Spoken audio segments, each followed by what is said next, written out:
Escaping Denver, Batch 2, Episode 8, The Craft.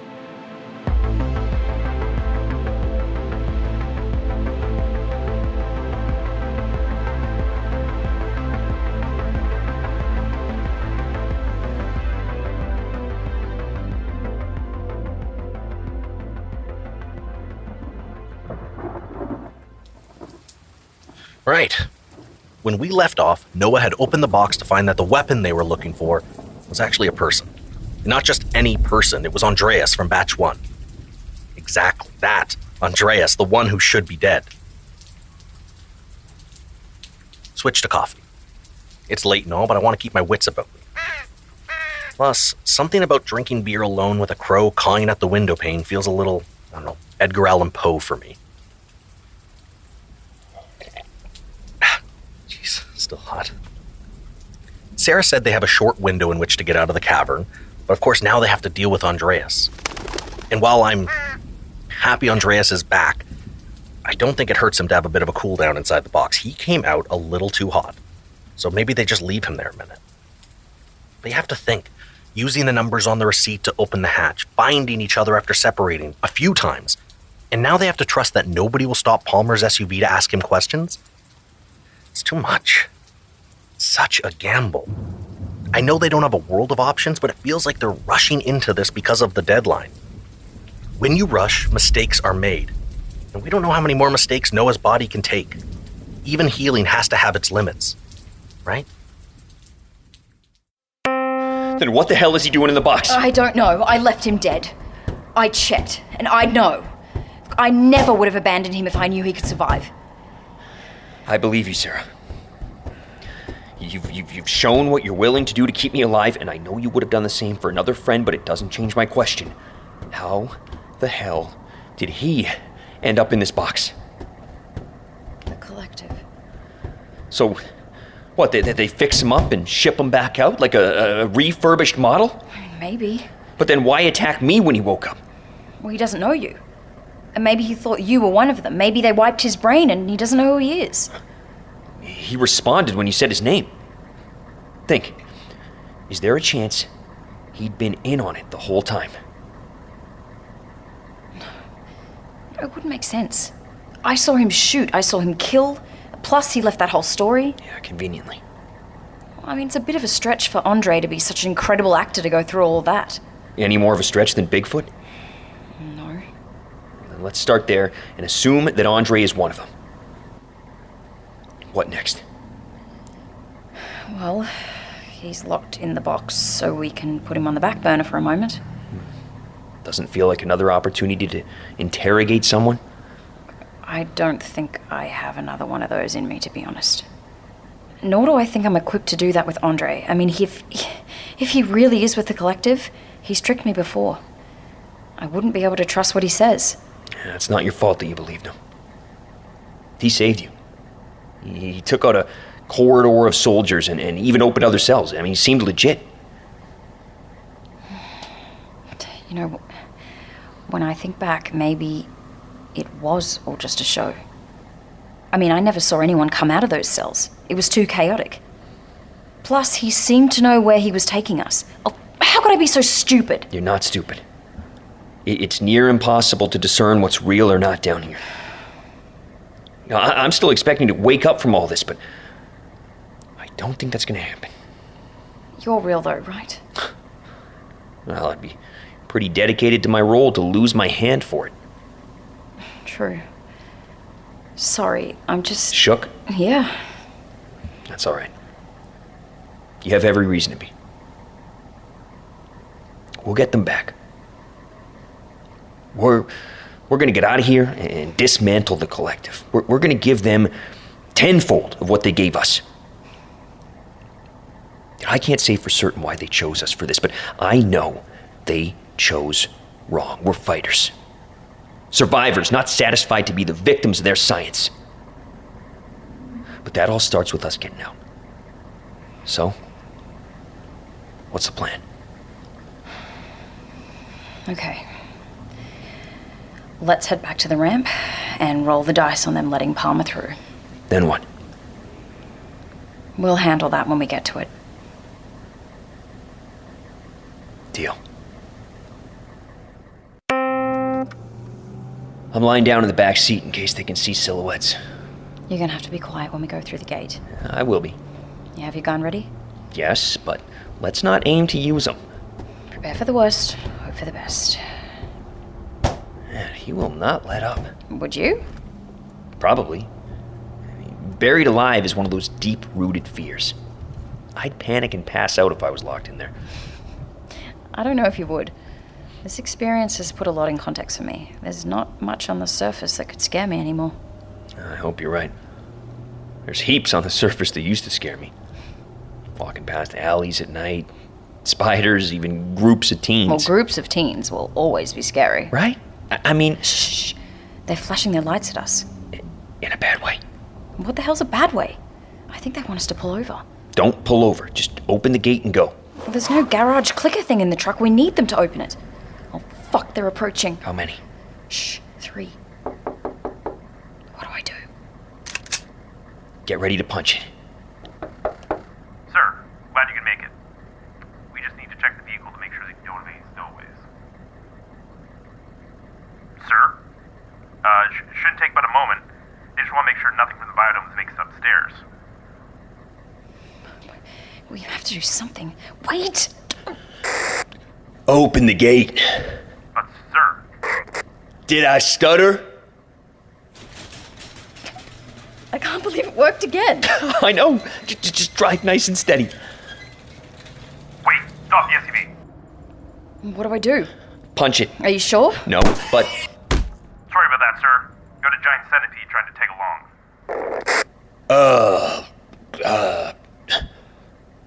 Gross. Gross? Mom, I wouldn't say. Yes, sir. Very gross. Drive before I say something else. You don't have to tell me twice. Easy. Almost there. Good job. Definitely cleaner than the last time I had to drive through a barrier.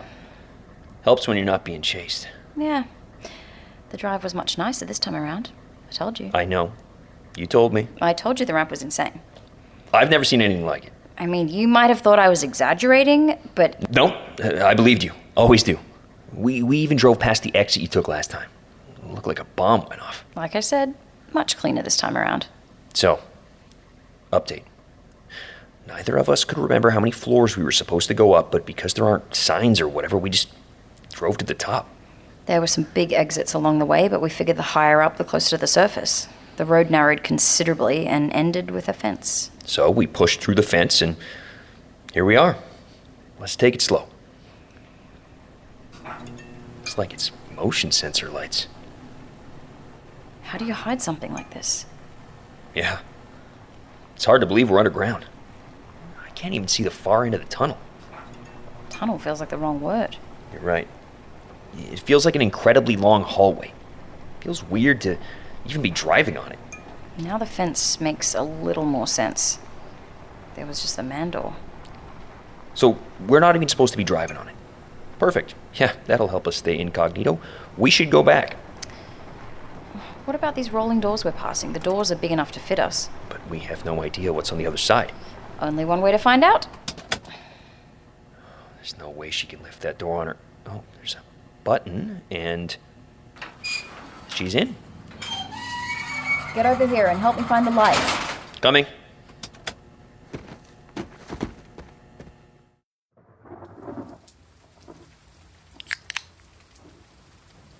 Now bear with me, I am trying to map it all out in my head. So they started in concrete cells, and then went up a floor, and then went back down, and then slid way down to the wild caves. From there, they went down further and further until they reached the biodome cavern, and now they're on their way back to the top, albeit still miles away from where they initially descended. I wish I had something to gauge how high they are comparatively to where they started, but I don't have that. And I can't quite wrap my head around the immensity of this place. I mean, around every corner is exactly what Sara called it. Impossible architecture. For context, the world's largest underground salt mine is in Canada and is located about 1,800 feet below Lake Huron. Now, this massive mine is 2 miles long by 1.5 miles wide, which sounds an awful lot like the size of the biodome cavern, But on top of that, we've seen floor after floor of endless hallways. See, I initially pictured this place like a termite mound, a meshwork of tunnels stacked on top of each other, but now I feel like it's one of those giant mushroom systems. You know, where the whole forest is connected by a singular gigantic network of mushroom mycelium. I feel like there's a way that this cave system is connected to others, forming an incredible endless network of caves. We know all about the cave systems in the eastern part of North America and the network of cenotes under Central America, but for some reason, there is nothing about this system on the books. How powerful does the collective have to be able to erase its existence from history? Fussing. They don't exactly fit. Just be happy we found you pants at all. I mean, you walking around with your one-legged pants was a bit of a giveaway. And what about you? You were walking around more bloody than Carrie at the prom. Well, then I'm equally glad we found clothes for me too. Did I get all the blood off my face? Yeah, but you still have some in your hair. Well, pretty good considering we don't have a shower. If only the clothes didn't stink, too. Are you done whining? They're also itchy. There. Now I'm done. Well, we're working our way along the endless corridor, which intersects with other seemingly endless corridors. Tell them about the sound stages. Yes, Noah is convinced that we've seen a bunch of sound stages, like where you film a movie. It's what they were. No, you just need them to be sound stages to reinforce your theory. I mean, what's the difference between a soundstage and an empty warehouse? Fine. Maybe not a sound stage, but I know what I saw. Noah thinks we passed the set where they filmed the moon landing. I said it looked like it could be the set. If it's where they filmed it, like, where's the little spaceship? It was more than 50 years ago. They wouldn't keep the lunar module on the set. But then why would they keep the set? Posterity? I don't know. How would you get rid of a section of the moon the size of a basketball court? I wouldn't. Yeah, exactly. Look, I've seen rocket launches, even got to see one in person as a kid. I know we've been to space. I know we've been to space too. Then why question the moon landing? The same reason we question anything. I was presented with new information. I don't know why they would fake it, but if they did, I'm sure they had their reasons. Maybe just to frighten the Russians. Maybe to inspire the people. Who knows? But I can't unsee that set. It looked like the moon. It could have been a desert. It was the moon. Anyway. Well, we've passed a lot of these large, vacant spaces, and I would say they're abandoned, but it's clean here. No layer of dust. Somebody cleans down here regularly. Yeah. You'd think our clothes would be from the 60s because of the moon landing stuff, but no, just pretty generic. This feels like a trap. Everything feels like a trap. No, we found clothes. Well, I mean, what are the chances that We found stale old clothes in a glorified broom closet. I think a trap would be a little more enticing than what we're doing. What about the silence? The place is clean. Like, people clearly work here. Why haven't we run into anyone, seen anyone, heard anyone? I just can't help but feel they're letting us do this right now. You know, we're outside the maze. We're on their turf. They are not expecting us to be here. It's like they're trying to distract us. You know, things have been too easy. They should know we're here and be reacting, but still, nothing. I'm sure it's just because of how... What is that? I think it's the other shoe dropping. Get ready. Yeah, any second now it'll be around that corner.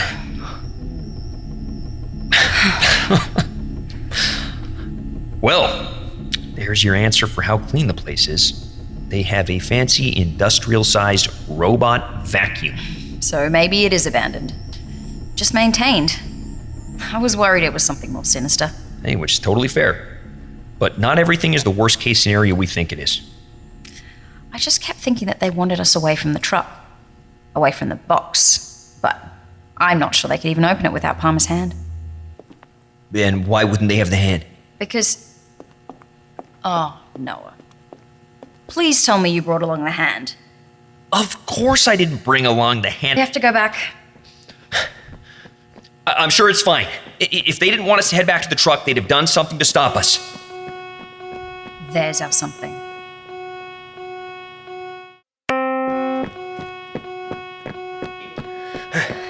Come on! I'm trying.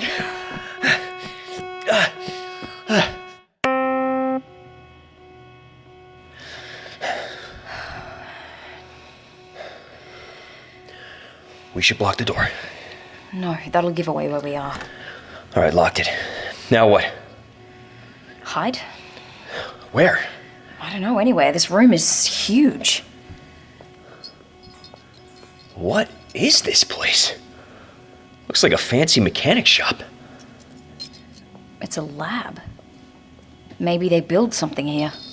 Oh, there's not a lot to hide behind. Maybe under? Is there room under that black thing? What the hell is that thing? I don't know, a sculpture? Down here? What else do you make of black stone? Is it even stone? Don't touch it! It's cold. Feels like metal. Feels tingly. What do you mean it feels tingly? Go on, touch it. It feels like when your foot falls asleep.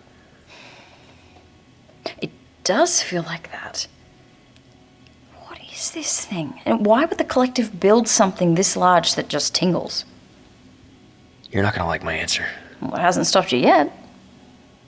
It's not built for the tingles. And I'm not even sure the collective built it. If not them, then who?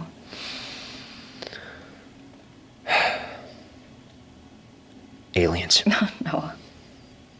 You can't simultaneously believe the moon landing was a hoax and that we've been visited by aliens. Even you have to agree that this looks like a ship. Yeah, but I thought aliens used the whole flying saucer thing. And this just looks like a giant black paper aeroplane, but made of tingly material. Why couldn't that be a ship? Well, then where's the door? Well, the metal box didn't have seams or hinges. Yeah, but it had that goose square thing to get in. Well, check. Maybe this has a trackpad or something, too. Look, we don't have time for this. If we can open it, we can maybe hide inside. I'm not hiding in something we can't escape from. We'd be sitting ducks. You're right. Plus, I can't find anything on it. Me neither. What is it? There's this slit in the metal. Where? There. See?